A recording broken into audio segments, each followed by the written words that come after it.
¿de qué manera logra el presidente, cuál es el magnetismo? Un cibaeño diría, ¿cuál es la naiboa que tiene Leonel Fernández para, siendo presidente y con posiciones políticas, no verse como una persona demasiado cercana al grupo Alba, a los Castro, al mismo Chávez, pero al mismo tiempo tampoco verse como, para ponerlo de una forma, a Uribe se le ve muy cerca de los norteamericanos y a Chávez un protegido de los Castro? De repente aparece, ¿cómo logra Leonel Fernández situar, para provecho de su gobierno y de su país, por supuesto, situarse en ese punto intermedio? Usted está ejerciendo el centrismo europeo, esa enfermedad del centrismo que le ha dado Europa en las últimas décadas. Hábleme un poco de su filosofía política. Yo diría, Pablo, que tiene mucho que ver de nuevo con la personalidad. Yo tengo por naturaleza un temperamento no conflictivo. Yo no me procuro conflictos, a mí los conflictos me llegan, y si llegan hay que resolverlos. Por tanto, tengo una vocación natural a encontrar los elementos en común de lo que parecen ser intereses encontrados.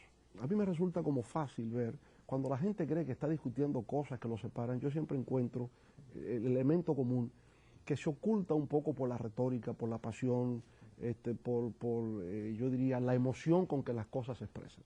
En la historia del PLD siempre se me ha reconocido como alguien que era capaz de juntar lo que parecían conflictos irreconciliables. Compañeros que salían del partido y yo lograba rescatar para que volvieran, de manera que siempre ha sido algo como de mi forma de ser, encontrar esos elementos en común. Y hay elementos en común siempre, aunque la gente crea que no. De manera que era algo consustancial a mi forma de ser, ¿no? De alguna manera minimizar el conflicto, abordarlo en una forma constructiva, tratar de avenir sectores, fuerzas, intereses que parecían ser irreconciliables, como he dicho, ¿no? Entonces, bueno, eso ocurrió por ahí. Obviamente, en algún momento traía algunas dificultades. Por ejemplo, recuerdo una visita oficial de Estado que hice a la Casa Blanca con el presidente George Bush hijo. Wow. Cuando llego allí, bueno, nos saludamos, nos sentamos y los primeros 20 minutos fue una filípica contra Chávez. Y yo permanecí completamente en silencio en lo que el presidente se desahogaba un poco de lo que el presidente Chávez había dicho en Naciones Unidas con respecto a él. Había ocurrido lo del azufre. Había ocurrido lo del azufre, ¿verdad? Y las condiciones diabólicas y todo eso. Entonces estaba como muy fresco y el presidente Bush hijo estaba como muy emocionalmente afectado con lo que se había dicho. Y bueno, me lanzó aquel rayo durante 20 minutos y yo estuve sereno escuchándole todo lo que me decía. Al final me dice, ¿y usted qué me dice sobre ese particular que usted tiene que decir? Digo, bueno, mire, presidente, con todo respeto debo decirle que así como usted y yo somos amigos, también soy amigo del presidente Hugo Chávez. Y que por consiguiente yo le ofrezco que República Dominicana pueda servir de intermediaria para apagar estas desavenencias que existen entre ustedes. Si usted cree que República Dominicana puede ser útil en producir algún acercamiento entre usted y el presidente Chávez, nosotros con mucho gusto estaríamos dispuestos a jugar ese papel. Le he escuchado con toda atención, pero no puedo ante usted renunciar a mi condición de amigo del presidente Hugo Chávez. Y entonces el tema cambió. Salió Villajuana ahí. Presidente, ¿hasta qué punto esto que le ha dado tanto prestigio internacional no le ha ayudado en su gobierno? O sea, ¿hasta qué punto ha sido, y usted defiende esa manera tan conciliadora, esa forma de a veces no confrontar? Por ejemplo, no creo que la historia dominicana recuerde un presidente más insultado, un expresidente más insultado que Leonel Fernández, y es prácticamente imposible lograr una reacción negativa, insultante en respuesta. ¿Hasta qué punto esto ha sido positivo o negativo? Porque a usted se le critica mucho ese temperamento de nunca confrontar. ¿Hasta qué punto eso que le ha dado mucho éxito en términos diplomáticos le afecta en su ejercicio del poder, de ser tan extremadamente conciliador, que no sabe, incluso a más de uno le llama la atención, que enemigos ya personales que difaman personalmente al presidente y a su familia, el presidente como si no existieran? Hablen un poco de esa filosofía política y hasta qué punto eso usted considera que le habrá afectado en República Dominicana, como presidente de la República Dominicana? Bueno, yo diría, eso tendría que analizarlo otro mejor que yo, pero el fin de la política, al fin y al cabo, ¿cuál es? La conquista del poder. Y si encabezando el proyecto del Partido de la Liberación Dominicana hemos tenido el éxito electoral siempre, entonces parece que ese método da resultado. Y si da resultado no hay por qué cambiarlo.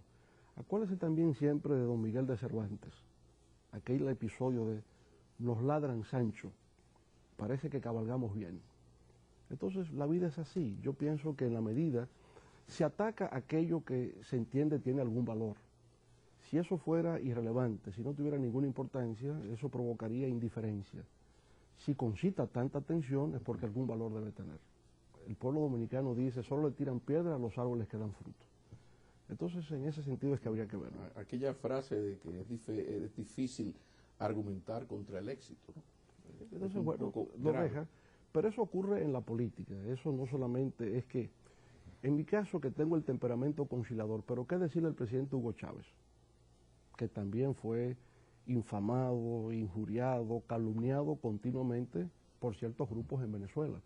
Entonces eso es parte de la política, no importa que usted tenga tendencia conciliadora o que usted tenga, digamos, un espíritu más confrontacional, es parte de la política, es lo que usted simboliza y lo que usted representa. Presidente, volviendo a presidente Chávez, en el 2005 hubo un cable de los famosos Wikileaks, donde se informaba desde la Embajada Dominicana que usted había expresado en una reunión en la legación, en la sede de la Embajada Americana, frases muy negativas, destempladas no sé de dónde el salió presidente. Eso. No sé de dónde salió eso, fíjese lo que le acabo de el mencionar. Número 34, el cable número 3408. Incluso Sí, hablaba de que usted había fíjese, tildado de intelectualmente débil al presidente Chávez. ¿De dónde sale esto?